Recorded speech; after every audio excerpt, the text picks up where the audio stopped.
রাগ করলে মানুষ হেরে যায় কেন? কারণ রাগ মানে তুমি আর বর্তমান মুহূর্তে নেই। তুমি অতীতের অপমান আর ভবিষ্যতের ভয় একসাথে অনুভব করছো। তুমি ভাবো কেউ তোমাকে ছোট করেছে। ঠিক তখনই তোমার ব্রেনের ভেতরে একটা ছোট অংশ, অ্যামিগডালা, চিৎকার করে ওঠে, বিপদ। সে জানে না এটা শুধু একটা কথা ছিল। সে ভাবে তোমার অস্তিত্ব হুমকির মুখে। তারপর শুরু হয় একটা রাসায়নিক ঝড়।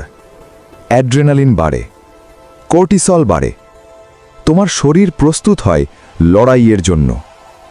কিন্তু সমস্যা হলো, এটা শারীরিক যুদ্ধ না, এটা ইগোর যুদ্ধ। রাগের সময় তুমি যা বলো তা তুমি বলো না, তোমার অমীমাংসিত কষ্ট বলে, তোমার পুরনো অপমান বলে, তোমার অদেখা ইনসিকিউরিটি বলে। মনস্তত্ত্বের ভাষায় এটাকে বলে অ্যামিগডালা হাইজ্যাক।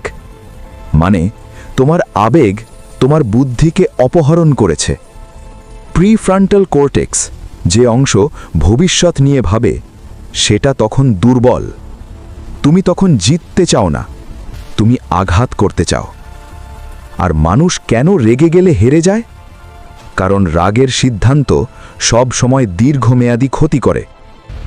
রাগ সাময়িকভাবে তোমাকে শক্তিশালী অনুভব করায়, কিন্তু নিয়ন্ত্রণ স্থায়ী শক্তি দেয়। একটা ট্রিক শোনো। যখন রাগ উঠবে, মনে মনে বলো, এটা হুমকি না, এটা শুধু শব্দ। এই এক লাইন অ্যামিগডালার অ্যালার্ম কমিয়ে দেয়। শক্ত মানুষ রাগ করে না, এটা ভুল। শক্ত মানুষ রাগের সময়ও নিজেকে নিয়ন্ত্রণ করে, কারণ সে জানে রাগ আগুন, আর আগুন সবচেয়ে আগে নিজের হাতই পোড়ায়। এখন প্রশ্নটা তোমার জন্য, তুমি রাগ ব্যবহার করো নাকি রাগ তোমাকে ব্যবহার করে?